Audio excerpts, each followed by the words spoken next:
好，大家好，今晚我哋又嚟到呢個和路加一齊過四旬期。今日係我哋將會係讀第12章嘅。咁我哋讀經之前，我哋做個開始嘅祈禱啊。因父及子及聖神之名，阿們。仁慈嘅上主，請以聖神祝聖我哋，好讓我哋喺閱讀你嘅聖言嘅時候，能夠從心底裏邊聆聽你。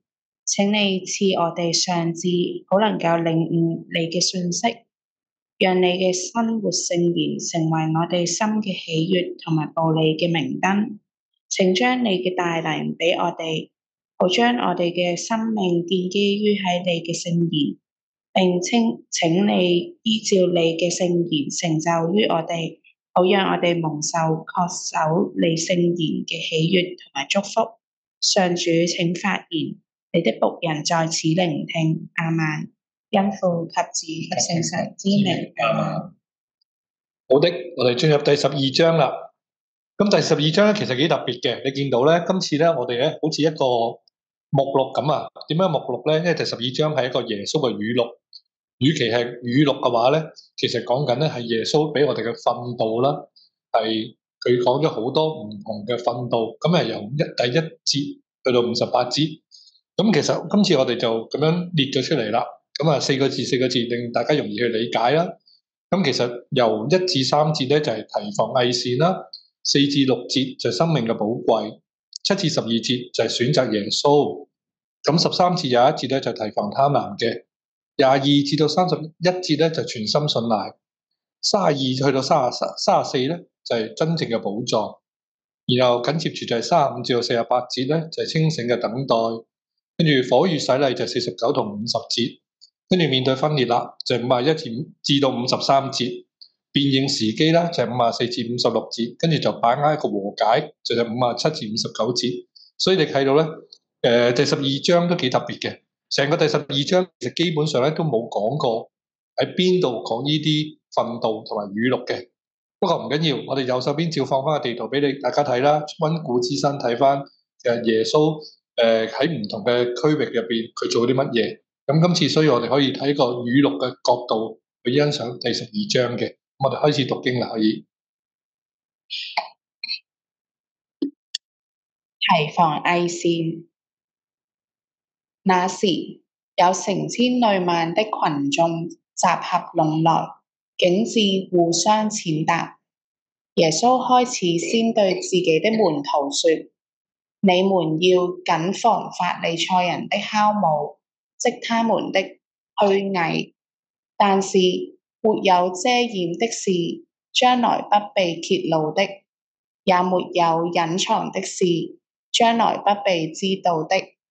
因此，你們在暗處所說的，將來必要在明處被人聽見；在內室附耳所說的，將來必要在屋頂上張揚出來。生命寶貴，我告訴你們做我朋友的人們，你們不要害怕那些殺害肉身，而後不能更有所為的人。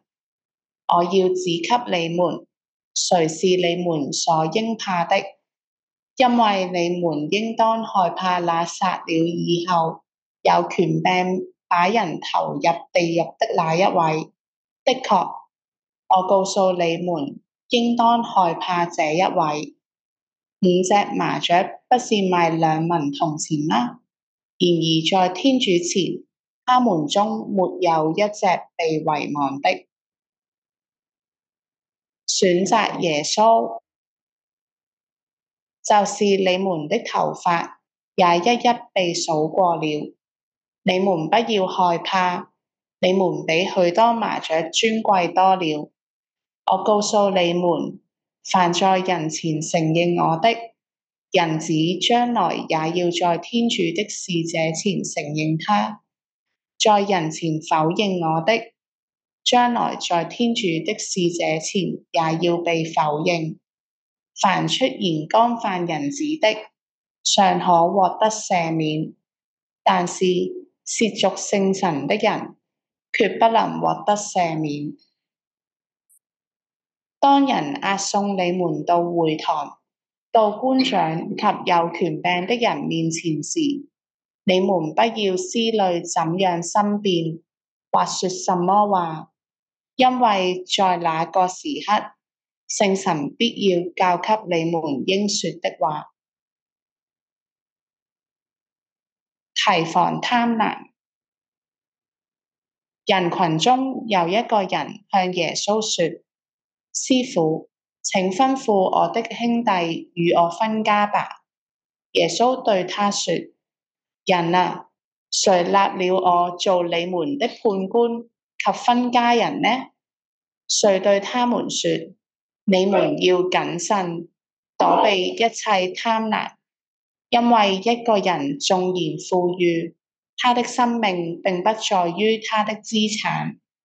耶穌對他們設了一個比喻說：有一個婦人，他的田地出產豐富，他心裏想到：我可怎麼辦呢？因為我已沒有地方收藏我的物資。他遂說：我要這樣做，我要拆毀我的倉房，另建更大的，好在那裏收藏我的一切穀類及財物。以後我要對我的靈魂說：靈魂啊，你存有大量的財物，足夠多年之用，你休息吧，吃喝宴樂吧。天主卻給他們說：糊塗人啊，今夜就要索回你的靈魂，你所備置的將歸誰呢？那為自己厚積財產而不在天主前致富的，也是如此。全心信賴。耶穌對他的門徒說：為此，我告訴你們，不要為生命思慮吃什麼，也不要為身體思慮穿什麼，因為生命貴於食物，身體貴於衣服。你們看看烏鴉，它們不播種，也不收割，它們沒有庫房，也沒有倉廩，天主尚且養活它們，你們比起飛鳥更要尊貴多少呢？你們中誰能運用思慮，使自己的壽數增加一肘呢？如果你們連極小的事還做不來，為什麼要思慮別的事呢？你們看看百合花是怎樣生長的，它們不勞作，也不紡織。可是我告訴你們，連撒羅滿在他極盛的榮華時所披戴的，也不如這些花中的一朵。田野間的野草，今天還在，明天就投入爐中。天主尚且這樣裝飾，何況你們呢？小信德的人啊，你們不要謀求吃什麼、喝什麼，也不要憂愁掛心，因為這一切都是世上的外邦人所尋求的。至於你們，你們的父知道你們需要這些。你們只要尋求他的國，這些自會加給你們。真正寶藏。你們小小的羊群，不要害怕，因為你們的父喜歡把天國賜給你們。要變賣你們所有的來施捨，為你們自己備下經久不朽的錢囊。在天上備下取用不盡的寶藏，那裏盜賊不能走近，刀蟲也不能損壞，因為你們的寶藏在那裏，你們的心也必在那裏。清醒等待。要把你們的腰束起，把燈點着。應當如同那些等候自己的主人，由婚宴回來的人，為的是主人來到，一敲門，立刻就給他開門。主人來到時，遇見醒悟着的那些僕人是有福的。我實在告訴你們，主人要束上腰，請他們坐席，自己前來侍候他們。他二更來也罷，三更來也罷，若遇見這樣，那些人才是有福的。你們應該明白這一點。如果家主知道盜賊何時要來，他必要醒悟，決不容自己的房屋被挖穿。你們也應當準備，因為在你們不料想的時辰，人子就來了。伯多祿說：主，你講的這個比喻是為我們呢，還是為眾人？主說：究竟誰是那忠信及精明的管家？主人派他管理自己的家僕，按時配給食糧。主人來時，看見他如此行事，那僕人才是有福的。我實在告訴你們，主人必要委派他管理自己的一切財產。如果那個僕人心裏說：我的主人必然遲到，他便開始敲打僕地，也吃也喝也醉酒。在他不期待的日子，不知覺的時刻，那僕人的主人要來，必要剷除他，使他與不信者遭受同樣的命運。哪知道主人的旨意，而偏不準備，或竟不奉行他旨意的僕人，必然要多受拷打。那不知道要做了應受拷打之事的，要少受拷打。給誰的多，向誰要的也多；交託誰的多，向誰索取的也格外多。火與洗禮。我來是為把火投在地上，我是多麼切望它已經燃燒起來。我有一種應受的洗禮，我是如何焦急，直到它得以完成。面對分裂，你們以為我來是給地上送和平嗎？不，我告訴你們，而是來送分裂。因為從今以後，一家五口的將要分裂，三個反對兩個，兩個反對三個，他們將要分裂。父親反對兒子，兒子反對父親，母親反對女兒，女兒反對母親，婆母反對兒媳，兒媳反對婆母。辨認時機。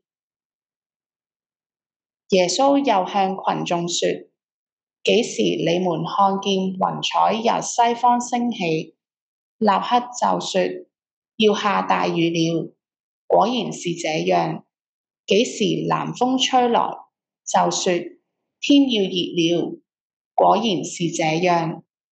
假善人啊，你們知道觀察地上及天上的氣象，怎麼不能觀察這個時機呢？把握和解。你們為什麼不能由自己來辨別正義的事呢？當你同你的對頭去見官長時，尚在路上，你得設法與他了結，怕他拉你到法官前，法官把你交給刑役，而刑役把你押在獄中。我告訴你，非等你還清最後的一分錢，斷不能從那裏出來。我哋不期然咧，我哋好快又去到，又已經讀咗一半啦。因為我哋而家12章就讀到，咁其實我哋已經路加福音咧，我哋已經讀咗一半啦。咁其實都係咁啦。我哋留意翻咧，其實今次咧，我哋係特別將呢個第12章咧，完全地咧係變咗一個目錄。個目錄咧，你見到咧4個字4個字咧，好讓大家咧去容易去記得嘅。咁所以咧，其實咧都希望大家啦，除咗讀經聽我哋讀經之外咧，都下載呢個 PDF 呢個檔案啦，細心或者再重複聽多幾次，讀多幾次，令自己可以覺得可以有一啲默想。咁呢個就希望可以方便到大家嘅。咁同時間咧，我哋又預告啦，聽日第13章啦。咁第13章都進入另一個高峰啦。咁就係一開始我哋預估一下啦，我哋會讀到就係有急切嘅悔改嘅，有幾個比喻啦。跟住就係去到又係安息日嘅治病啦。同一啲長老嘅一啲唔同嘅爭拗啦。跟住就係去到就係戒指同埋酵母嘅比喻啦。跟住耶穌又提到就得救之門啦，叫我哋要由窄門咁進入啦。後邊嘅仲有就係哀哭耶路撒冷嘅罪孽啦。咁所以咧，其實聽日嘅第13章咧，都係路加福音另一個高峰嚟嘅。咁我哋今日就係到此為止啦，我哋可以做個結束嘅祈禱。因父及子及聖神之名，阿們。天主，感謝你透過路加福音第12章教導我哋生活嘅智慧，例如喺人前我哋應該點樣行事說話，又教導我哋點樣看待錢財，同埋點樣面對生活上遇到種種嘅困難，讓我哋好好反思生命嘅意義。我哋應該點樣做先至能夠好好認識同埋明了天主嘅聖言，承行天主嘅旨意呢？求主繼續派遣聖神嚟到我哋嘅生活裏邊，帶領我哋成聖自己，聖化他人。願光榮歸於父及子及聖神，起初如何，今日亦然，直到永遠。阿們。因父及子及聖神之名。阿們。OK，拜拜。